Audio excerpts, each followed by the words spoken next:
আসসালামু আলাইকুম। দোকানের মতো পারফেক্ট গজা কিভাবে আপনি বাসায় তৈরি করবেন আজকে সেই রেসিপি শেয়ার করব। আশা করছি রেসিপিটি ভালো লাগবে।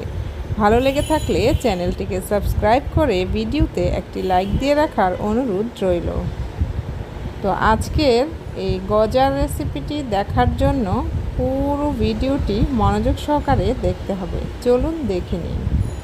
প্রথমে একটা বড় বল নিব আর এর মধ্যে আমি মেজারমেন্ট কাপ দিয়ে মেপে 2 কাপ পরিমাণ ময়দা নিয়েছি।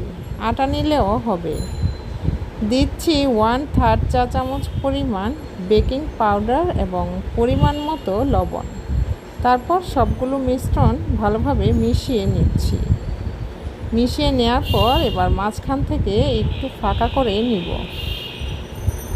এখন দিচ্ছি 1/2 কাপ পরিমাণ ঘি। এখানে ঘিটাই দিতে চেষ্টা করবেন, এতে করে গজার ফ্লেভার ভালো আসবে। তারপর 1/2 কাপ পরিমাণ পানি দিয়ে দিব। প্রয়োজন হলে আরও অল্প পরিমাণ পানি দিয়ে ডোটাকে পারফেক্টভাবে তৈরি করে নিতে হবে। তো দেখুন ডোটা তৈরি করা হয়ে গেছে।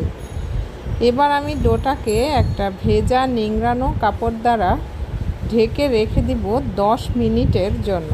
ফিরছি 10 মিনিট পর।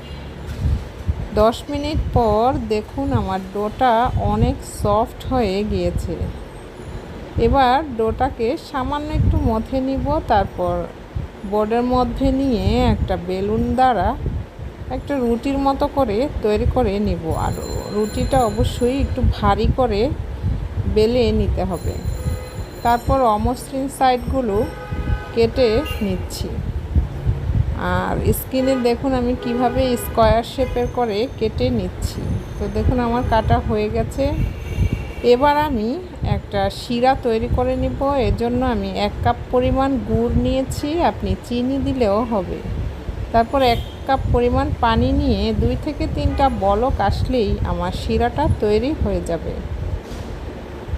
এবার চুলাতে একটা প্যানের মধ্যে ডুবো তেল নিয়ে চুলার আঁচটা মিডিয়াম লোতে রেখে তারপর গজাগুলোকে ভেজে নিব। চুলার আঁচ অবশ্যই মিডিয়াম লোতে রেখে এগুলো ধীরে ধীরে ভাজতে হবে।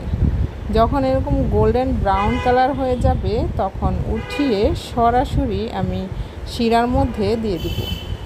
তারপর শিরার মধ্যে 10 থেকে 15 মিনিট স্যুপ করতে দিতে হবে। 10 থেকে 15 মিনিট পর ছেঁকে উঠিয়ে নিব। তো দেখুন আমার গজা মিষ্টিটা কিন্তু তৈরি হয়ে গেছে। দেখুন ভেতরটা কতটা সুপি হয়েছে, খেতে কিন্তু দারুণ মজার হয়েছে। আর এখন থেকে বাজার থেকে না কিনে স্বাস্থ্যসম্মতভাবে আপনি বাসায় তৈরি করে এই গজাটা খেতে পারেন। রেসিপি কেমন লাগলো সেটা কমেন্ট বক্সে জানিয়ে দিতে ভুলবেন না। দেখা হবে নেক্সট রেসিপিতে। আল্লাহ হাফেজ।